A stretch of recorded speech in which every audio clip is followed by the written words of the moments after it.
నమస్తే, welcome to స్వతంత్ర news. నేను సోనియారావు. బులెటిన్ల ముందుగా హెడ్లైన్ చూద్దాం. అధికారులను మార్చిన చోటే దాడులు జరిగాయి. ఈ ఎన్నికల్లో జరిగినంత హింస ఎప్పుడూ జరగలేదన్న అంబటి.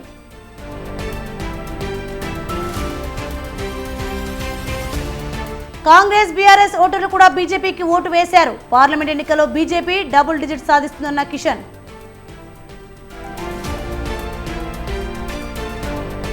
కాంగ్రెస్ టీఎంసీ లెఫ్ట్ పార్టీలు వేరైనా ఆ పార్టీలు చేసే పాపాలు ఒకటేనన్న మోదీ.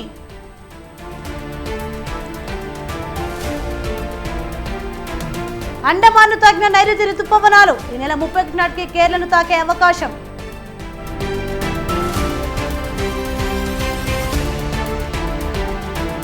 దేశంలో మళ్లీ కరోనా విజృంభణ.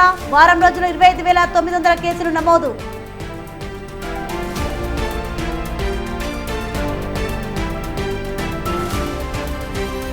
పంజాబ్ కింగ్స్ పై హైదరాబాద్ విజయం. 4 వికెట్ల తేడాతో గెలిచిన సన్ రైజర్స్.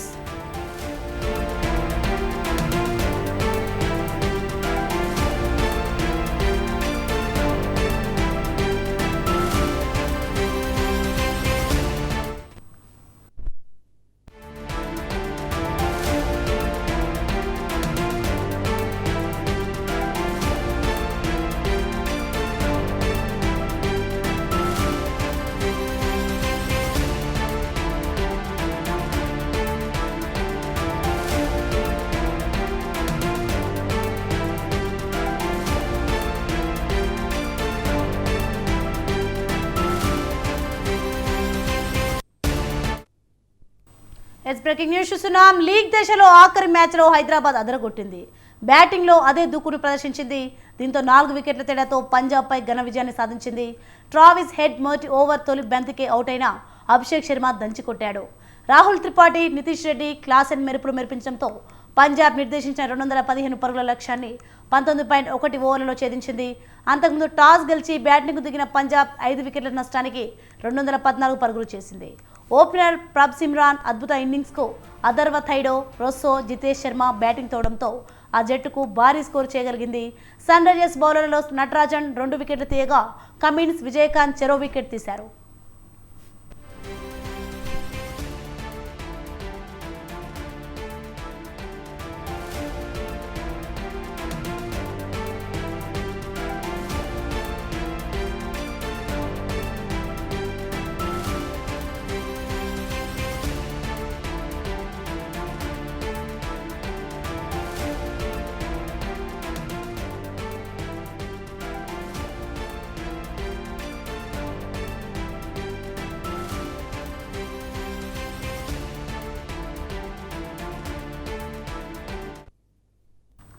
బ్రేకింగ్ న్యూస్ చూస్తున్నాం. లీగ్ దశలో ఆఖరి మ్యాచ్లో హైదరాబాద్ అదరగొట్టింది. బ్యాటింగ్లో అదే దూకుడును ప్రదర్శించింది. దీంతో 4 వికెట్ల తేడాతో పంజాబ్పై ఘన విజయాన్ని సాధించింది. ట్రావిస్ హెడ్ మొదటి ఓవర్ తొలి బంతికి అవుట్ అయిన అభిషేక్ శర్మ దంచుకొట్టాడు. రాహుల్ త్రిపాఠి, నితీష్ రెడ్డి క్లాసెన్ మెరుపులు మెరిపించడంతో పంజాబ్ నిర్దేశించిన 215 పరుగుల లక్ష్యాన్ని 19.1 ఓవర్లలో ఛేదించింది. అంతకుముందు టాస్ గెలిచి బ్యాటింగ్ దిగిన పంజాబ్ 5 వికెట్ల నష్టానికి 214 పరుగులు చేసింది. ఓపెనర్ ప్రభ్ సిమ్రాన్ అద్భుత ఇన్నింగ్స్కు అథర్వ థైడే, రొస్సో, జితేష్ శర్మ బ్యాటింగ్ తోవడంతో ఆ జట్టు భారీ స్కోరు చేయగలిగింది. సన్ రైజర్స్ బౌలర్లలో నటరాజన్ 2 వికెట్లు తీయగా కమిన్స్, విజయకాంత్ చెరో వికెట్ తీశారు.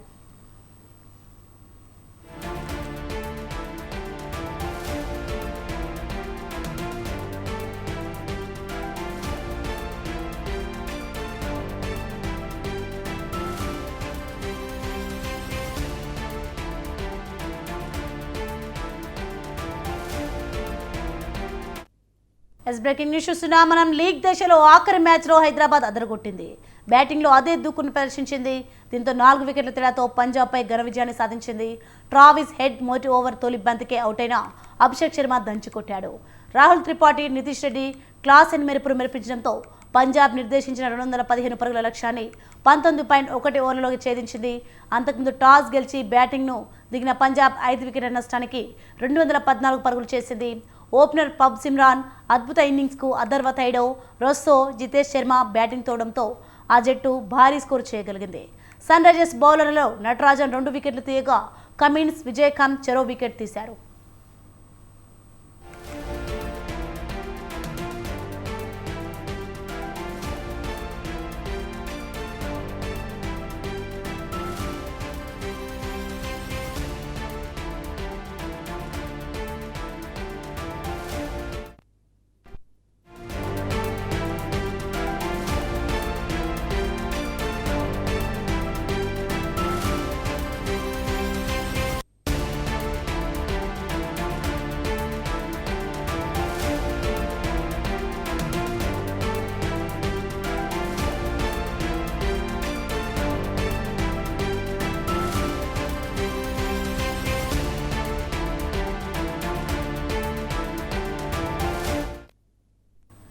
మరొక బ్రేకింగ్ న్యూస్ చూస్తున్నాం. మనం ఇరాన్ అధ్యక్షుడు ఇబ్రహీం ప్రయాణించిన హెలికాప్టర్ కు ప్రమాదం జరిగింది.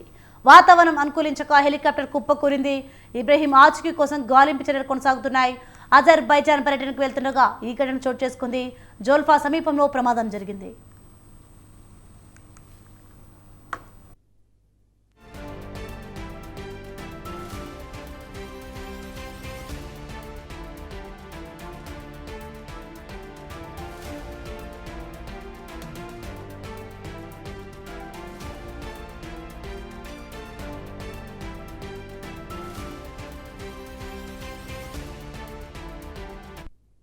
బ్రేకింగ్ న్యూస్ చూస్తున్నాం. ఇరాన్ అధ్యక్షుడు ఇబ్రహీం ప్రయాణించిన హెలికాప్టర్ కు ప్రమాదం జరిగింది.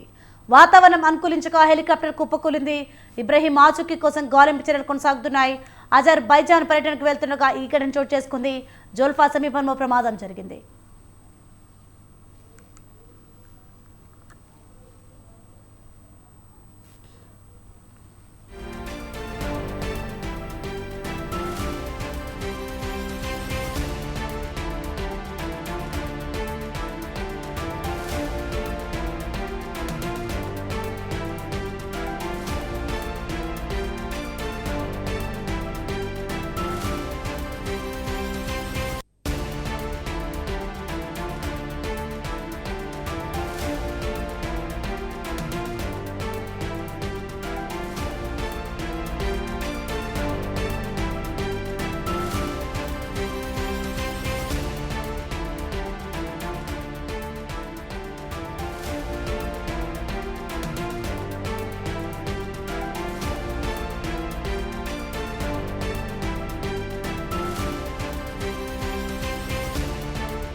బ్రేకింగ్ న్యూస్ చూస్తున్నాం. మనం ఇరాన్ అధ్యక్షుడు ఇబ్రహీం ప్రయాణించిన హెలికాప్టర్ కు ప్రమాదం జరిగింది. వాతావరణం అనుకూలించక హెలికాప్టర్ కుప్పకూలింది. ఇబ్రహీం ఆచూకీ కోసం గాలింపు చర్యలు కొనసాగుతున్నాయి. అజర్బైజాన్ పర్యటనకు వెళ్తుండగా ఈ ఘటన చోటు చేసుకుంది. జోల్ఫా సమీపంలో ప్రమాదం జరిగింది.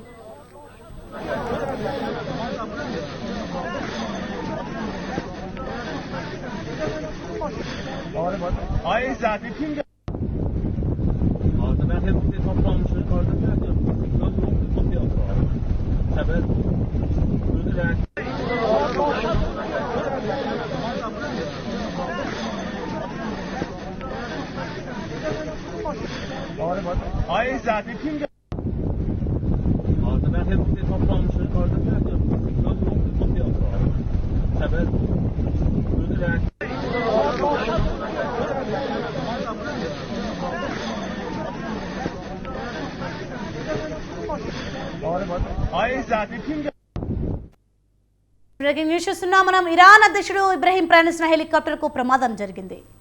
వాతావరణం అనుకూలించక హెలికాప్టర్ కుప్పకూలింది. ఇబ్రహీం ఆచూకీ కోసం గాలింపు చర్యలు కొనసాగుతున్నాయి. అజర్బైజాన్ పర్యటనకు వెళ్తుండగా ఈ ఘటన చోటు చేసుకుంది. జోల్ఫా సమీపంలో ప్రమాదం జరిగింది.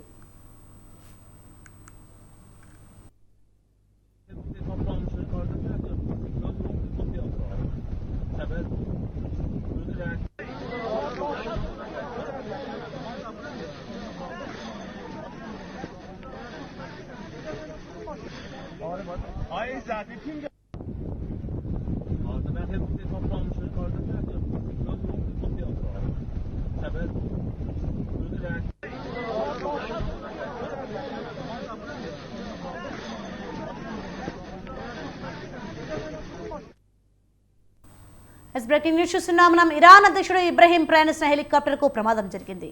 వాతావరణం అనుకూలించక హెలికాప్టర్ కుప్పకూలింది. ఇబ్రహీం ఆచూకీ కోసం గాలింపు చర్యలు కొనసాగుతున్నాయి. అజర్బైజాన్ పర్యటనకు వెళ్తుండగా ఈ ఘటన చోటు చేసుకుంది. జోల్ఫా సమీపంలో ప్రమాదం జరిగింది.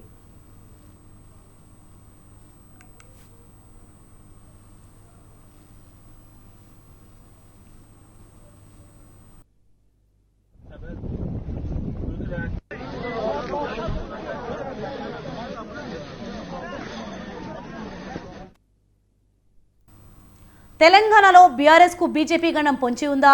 రాష్ట్రంలో తమకు ప్రత్యామ్నాయంగా బీజేపీ ఎదుగుతోందని గులాబీ పార్టీ ఆందోళన చెందుతోందా? పార్లమెంట్ ఎన్నికల్లో బీఆర్ఎస్ ఓట్లు కమలానికి పడ్డాయా? ఎన్నికల ఫలితాల తర్వాత పరిణామాలపై గులాబీ పార్టీలో చర్చ జరుగుతోందా? Watch the story.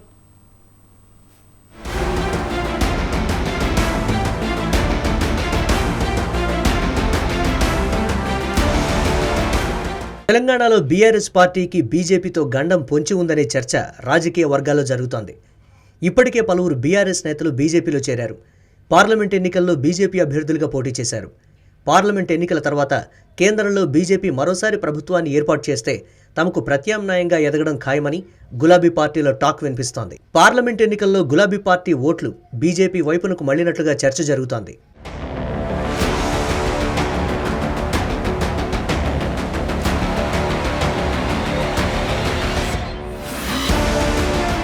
పార్లమెంట్ ఎన్నికలకు ముందు Zahirabad MP BB Patil BRS నుంచి బీజేపీలో చేరి ఆ పార్టీ ఎంపీ అభ్యర్థిగా పోటీ చేశారు. వర్ధనపేట మాజీ ఎమ్మెల్యే ఆరూరి రమేష్ బీజేపీలో చేరి వరంగల్ ఎంపీ అభ్యర్థిగా పోటీ చేశారు. హుజూర్నగర్ మాజీ ఎమ్మెల్యే సైదిరెడ్డి బీజేపీలో చేరి నల్గొండ ఎంపీ అభ్యర్థిగా పోటీ చేశారు. బీఆర్ఎస్ మాజీ MP Sitaram Naik Mahabubabad BJP MP అభ్యర్థిగా పోటీ చేశారు. బీఆర్ఎస్ మాజీ MP Godam Nagesh Adilabad BJP MP అభ్యర్థిగా పోటీ చేశారు. Nagar Kurnool BRS sitting MP Ramulu బీజేపీలో చేరి తన కుమారుడు భరత్కు బీజేపీ టికెట్ ఇప్పించుకున్నారు. బీఆర్ఎస్ మాజీ ఎంపీ బూర నర్సయ్యగౌడ్ భువనగిరి బీజేపీ ఎంపీ అభ్యర్థిగా పోటీ చేశారు. బీఆర్ఎస్ మాజీ ఎంపీ కొండా విశ్వేశ్వరరెడ్డి చేవెళ్ల బీజేపీ ఎంపీ అభ్యర్థిగా పోటీ చేశారు.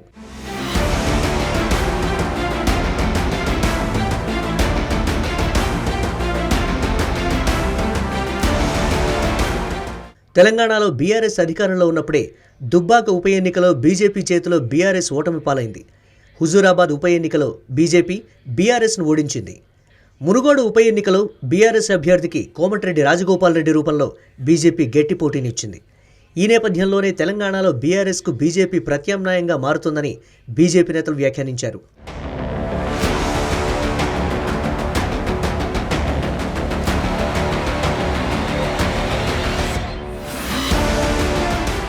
బీఆర్ఎస్ బీజేపీ మధ్య ఈ తరహా పోరు సాగుతూ ఉండగా అసెంబ్లీ ఎన్నికలు వచ్చాయి. అసెంబ్లీ ఎన్నికల్లో కాంగ్రెస్ విజయం సాధించింది. బీఆర్ఎస్ బీజేపీలు ఓటమి పాలయ్యాయి. అసెంబ్లీ ఎన్నికల్లో బీజేపీ 8 స్థానాలకే పరిమితమైంది. ఇప్పుడు పార్లమెంట్ ఎన్నికల్లో బీఆర్ఎస్ బీజేపీ కాంగ్రెస్ల మధ్య జోరుగా సమరం సాగింది. ఇంతకుముందు బీఆర్ఎస్తో పోరాటం సాగించిన బీజేపీ కాంగ్రెస్ అధికారంలోకి వచ్చాక ఆ పార్టీతో పోరు సాగించింది. ఎంపీ ఎన్నికల్లో బీజేపీ కాంగ్రెస్ల మధ్య పోటీ అని ఈ రెండు పార్టీల నేతలు ప్రచారం చేశారు.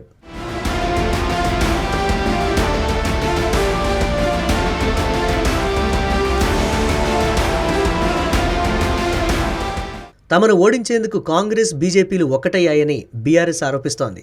కరీంనగర్ ఎంపీ నియోజకవర్గ పరిధిలో కాంగ్రెస్ ఓట్లు బీజేపీకి బదిలీ అయ్యాయని బీఆర్ఎస్ ఎంపీ అభ్యర్థి బోయినపల్లి వినోద్ కుమార్ కామెంట్ చేశారు. ఇప్పటికే బీఆర్ఎస్ ఎమ్మెల్యేలు అధికార కాంగ్రెస్ పార్టీ పంచన చేరుతున్నారు. పార్లమెంట్ ఎన్నికల ఫలితాల అనంతరం ఈ చేరికలు పెద్ద ఎత్తున ఉంటాయనే టాక్ నడుస్తోంది. పార్లమెంట్ ఎన్నికల ఫలితాల అనంతరం తెలంగాణలో రాజకీయ పరిణామాలు ఎలా మారుతాయో, బీఆర్ఎస్ ఏ విధంగా నిలదొక్కుంటుందో, ఎవరు ఎవరికి సన్నిహితులో, ఎవరు ఎవరికి విరోధులో అంతా భవితే చెప్పాలి.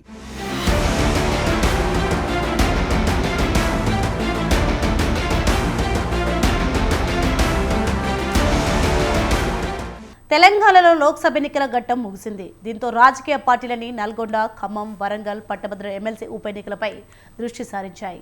ఈ నెల 27న పట్టభద్రుల ఎమ్మెల్సీ పోలింగ్ జరగనుంది.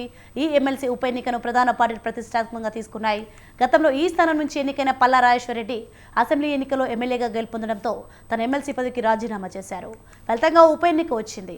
ఈ ఎన్నికలో కాంగ్రెస్ అభ్యర్థిగా తీర్మార్ మల్లన్న, బీజేపీ అభ్యర్థిగా గుజ్జుల ప్రేమేందర్ రెడ్డి, బీఆర్ఎస్ నుంచి ఏనుగుల రాకేష్ రెడ్డి పోటీలో ఉన్నారు.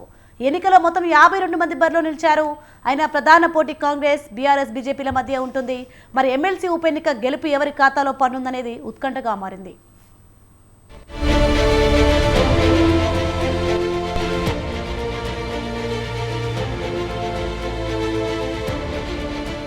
పట్టభద్రుల ఎమ్మెల్సీ ఎన్నికల్లో 3 ఉమ్మడి జిల్లాల పరిధిలో 4,63,839 మంది ఓటర్లు ఉన్నారు.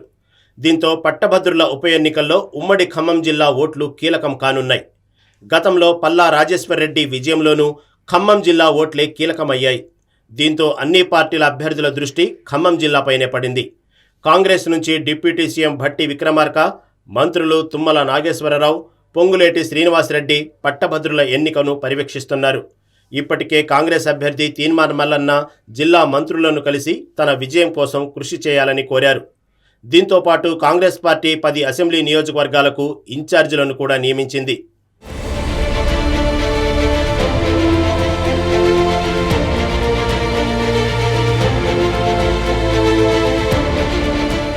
గత పట్టభద్రుల ఎమ్మెల్సీ ఎన్నికల్లో జిల్లాలో బీఆర్ఎస్ ఈసారి తన పట్టు నిలుపుకోవాలని భావిస్తోంది. ఆ పార్టీ అభ్యర్థిగా ఏనుగుల రాకేష్ రెడ్డి బరిలో ఉన్నారు. ఆయన జిల్లాలో ఇప్పటికే ప్రచారాన్ని ప్రారంభించారు. జిల్లాకు చెందిన ముఖ్య నాయకులను కలిసి మద్దతు కోరారు. హైదరాబాద్లో ఇటీవల నిర్వహించిన సమావేశంలో ఎమ్మెల్సీ ఎన్నికలను ప్రతిష్టాత్మకంగా తీసుకోవాలని జిల్లా నేతలకు కేటీఆర్ సూచించారు. మొత్తం మీద 3 ప్రధాన పార్టీల అభ్యర్థులు ఎన్నికల్లో విజయం కోసం ముమ్మరంగా ప్రచారాలు ప్రారంభించారు. పోలింగ్ సమయం తక్కువగా ఉన్నందున ఆయా నియోజకవర్గాల్లోని ఎమ్మెల్యేలు, మాజీ ఎమ్మెల్యేలు, మండల, జిల్లా స్థాయి నాయకులు ప్రచారం చేపట్టారు.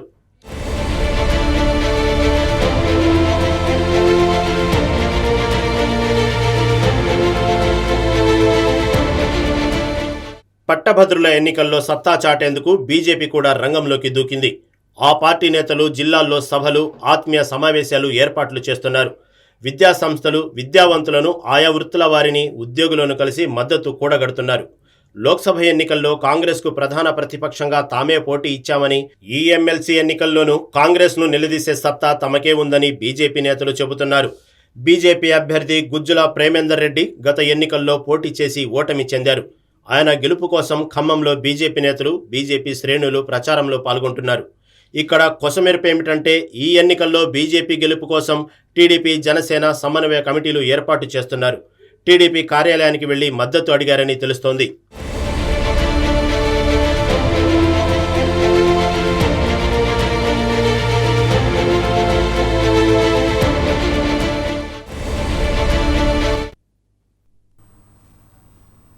కాంగ్రెస్ ఎన్నికల శంఖారావం ప్రారంభించిన స్థానం ఇదే. అంతేకాదు కాంగ్రెస్ అధిష్టానం ఈ స్థానాన్ని చాలా ప్రతిష్టాత్మకంగా తీసుకుంది. మంత్రి సీతక్క సర్వశక్తులు దారపోసం గెలిపే లక్ష్యంగా కృషి చేసిన స్థానం ఇది. సీఎం రేవంత్ రెడ్డి సెంటిమెంట్గా భావిస్తున్న స్థానం కావడంతో ఈ స్థానంపై మరింత ఉత్కంఠ నెలకొంది. ఈ నేపథ్యంలో బీజేపీ సిట్టింగ్ స్థానంపై కాంగ్రెస్ ఖచ్చితంగా జెండా ఎగరేస్తుందని కాంగ్రెస్ నేతలు బలంగా చెప్తున్నారు. బీజేపీ సిట్టింగ్ స్థానంపై కాంగ్రెస్ పట్టు సాధిస్తుందా? ఆదిలాబాద్ ఎంపీ స్థానాన్ని కాంగ్రెస్ కైవసం చేసుకుంటుందా అనే అంశంపై స్వతంత్ర టీవీ ప్రత్యేక కథనం.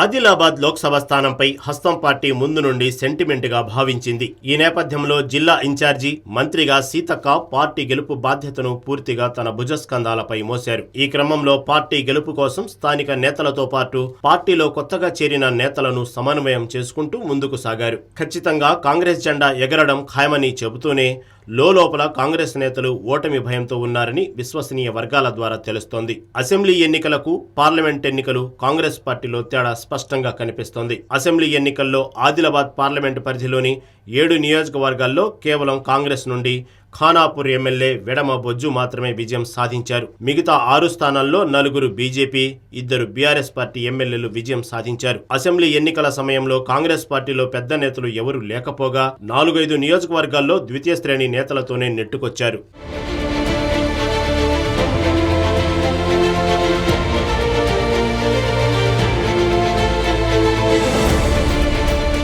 ప్రస్తుతం పరిస్థితి మారింది. అసెంబ్లీ ఎన్నికల్లో బీఆర్ఎస్ ఎమ్మెల్యే అభ్యర్థులుగా పోటీ చేసిన మాజీ మంత్రి ఇంద్రకిరణ్ రెడ్డి, మాజీ ఎమ్మెల్యేలు కోనప్ప, విఠల్ రెడ్డిలతో పాటు మాజీ కేంద్ర మంత్రి వేణుగోపాలాచారి, బోధ్ మాజీ ఎమ్మెల్యే రాథోడ్ బాపురావులతో పాటు పలువురు జెడ్పీటీసీలు, సర్పంచ్లు ఇలా చాలామంది నేతలు హస్తం గూటికి చేరగా పార్లమెంట్ ఎన్నికల నాటికి కాంగ్రెస్ బలమైన నేతలతో అన్ని నియోజకవర్గాల్లో క్యాడర్ తయారైందని భావిస్తున్నారు. ఈ నేపథ్యంలో కాంగ్రెస్ గెలుపు నల్లేరు మీద నడకెనన్నట్టు కాంగ్రెస్ వర్గాలు భావిస్తున్నాయి.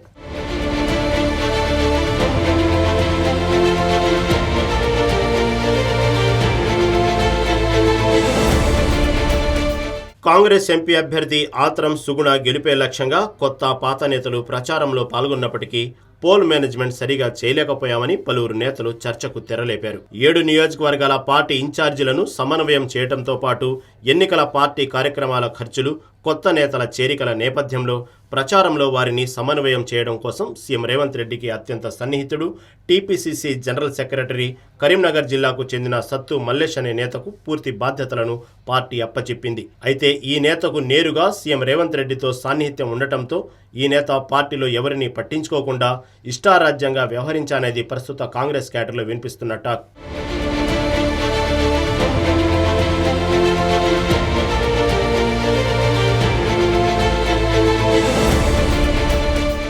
మంత్రి సీతక్క 7 నియోజకవర్గాల్లో ప్రచారాలతో పాటు నేతల సమన్వయం కోసం పాటుపడ్డప్పటికీ పార్టీకి సంబంధించి లావాదేవీల విషయంలోనే నేతల మధ్య గ్యాప్ పెరిగిందని టాక్ వినిపిస్తుంది. ఇక్కడి పోలింగ్ కంటే వారం రోజుల ముందే పోల్ మేనేజ్మెంట్ పై అంతా చేతులెత్తేయడంతో కొంత పార్టీ క్యాడర్లో అయోమయం నెలకొందని చెప్పుకుంటున్నారు. పార్లమెంట్ ఇన్ఛార్జిగా వచ్చిన సత్తు మల్లేష్ సొంత పార్టీ నేతలు కార్యకర్తలతో అహంకారపూరితంగా వ్యవహరించారనే ఆరోపణలు వెల్లువెత్తాయి.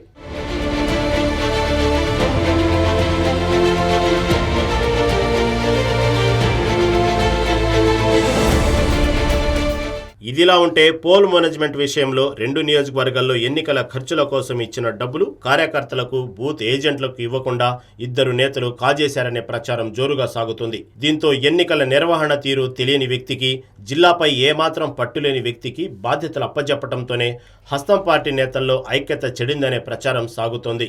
ఎన్నికలు ముగిశాయి, ఫలితాలు రావాల్సి ఉంది. గెలుపుపై హస్తం పార్టీ నేతల్లో ధీమా వ్యక్తమవుతున్నప్పటికీ పోల్ మేనేజ్మెంట్ లో కాంగ్రెస్ విఫలమైందనే సంకేతాలు నేతలకు స్పష్టంగా వెళ్లాయి. అయినా కాంగ్రెస్ నేతల్లో గెలుస్తామేమోననే ఆశ కనిపిస్తుంది. మొత్తంగా చూస్తే పార్టీలో అంతర్గత విభేదాలు స్పష్టంగా కనిపిస్తున్నాయి. దీంతో కాంగ్రెస్ నేతల్లో గెలుపు అంతర్మథనం కొనసాగుతుంది. మరి గెలుపు ఎవరిని వరిస్తుందో జూన్ 4 వరకు వేచి చూడాల్సిందే.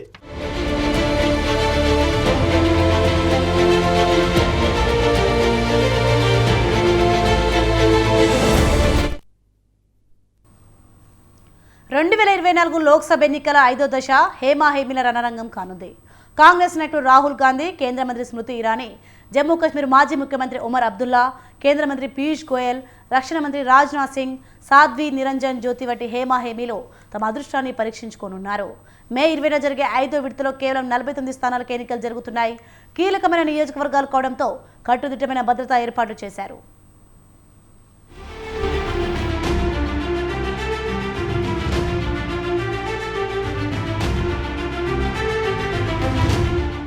లోక్సభ ఎన్నికలు కీలక ఘట్టానికి చేరుకున్నాయి. మే 20న 5వ విడతలో 6 రాష్ట్రాలు, 2 కేంద్రపాలిత ప్రాంతాలైన జమ్మూ కాశ్మీర్, లద్దాఖ్లో కలిపి 49 నియోజకవర్గాలకు ఎన్నికలు జరగనున్నాయి. ఉత్తరప్రదేశ్లో రాయ్బరేలీ, అమేథీతో పాటు 14 స్థానాలు, మహారాష్ట్రలో ముంబై మహానగరంతో సహా 13 కీలక స్థానాలు, పశ్చిమ బెంగాల్ 7, బీహార్, ఒడిశాలో 5 నియోజకవర్గాలకు, జార్ఖండ్లో 3, జమ్మూ కాశ్మీర్, లద్దాఖ్లో చెరో పార్లమెంటు స్థానానికి పోలింగ్ జరుగుతుంది. కట్టుదిట్టమైన భద్రతా ఏర్పాట్లు చేశారు.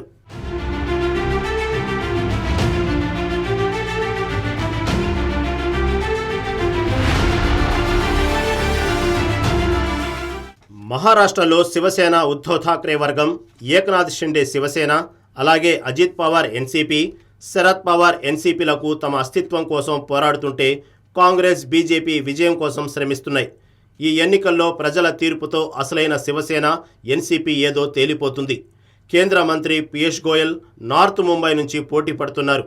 మరో కేంద్ర మంత్రి కపిల్ పాటిల్ భిమ్వాడి పోటీ పడుతున్నారు. మహారాష్ట్ర సీఎం ఏక్నాథ్ షిండే కొడుకు శ్రీకాంత్ షిండే కూడా హ్యాట్రిక్ విజయం కోసం పోటీ పడుతున్నారు.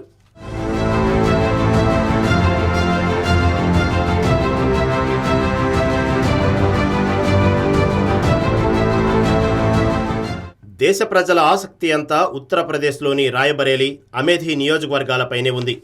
కేరళ వైనాడ్లో ఇప్పటికే ఎన్నికలు ముగిశాయి. అక్కడ నుంచి పోటీ చేసిన కాంగ్రెస్ నేత రాహుల్ గాంధీ తమ కుటుంబం అడ్డా అయిన రాయ్బరేలీను నిలుపుకునేందుకు మళ్లీ ఎన్నికల గోదాలు దిగాడు. ఈ లోక్సభ ఎన్నికల్లో 2 స్థానాల నుంచి పోటీ చేస్తున్న ఏకైక నాయకుడు రాహుల్ గాంధీ. అమేథీలో 2019లో రాహుల్ గాంధీని ఓడించిన జైంట్ కిల్లర్ కేంద్ర మంత్రి స్మృతి ఇరానీ ఈసారి అమేథీలో కిషోరీలాల్ శర్మతో పోటీ పడుతోంది.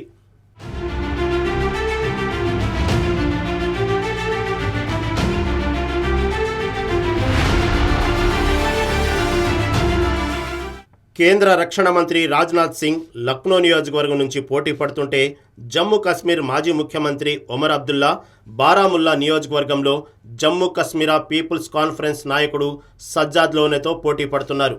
కొత్తగా కేంద్ర పాలిత ప్రాంతంగా ప్రకటించిన తర్వాత లద్దాఖ్లో జరుగుతున్న తొలి లోక్సభ ఎన్నికలివి. లద్దాఖ్లో 2014, 2019లో బీజేపీ నెగ్గింది. ఈసారి హ్యాట్రిక్పై దృష్టి పెట్టింది. బీజేపీ నుంచి తాసీ గ్యాల్పన్, కాంగ్రెస్ అభ్యర్థి సిరింగ్నామ్ గ్యాల్ను ఢీకొంటున్నారు. ఇతర ప్రముఖుల్లో ఫతేపూర్ నుంచి సాధ్వి నిరంజన్ జ్యోతి, బన్గావ్ నుంచి శంతన్ ఠాకూర్ పోటీ పడుతున్నారు.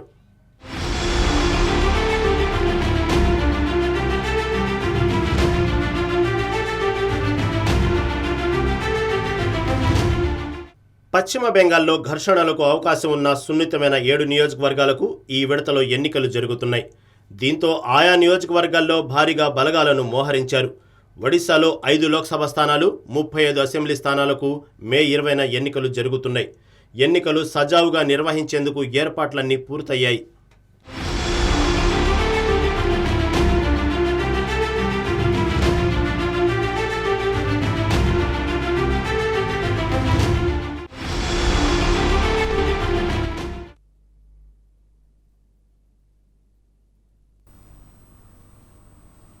SKV Bulletin updates. For more updates, keep watching Satudara News.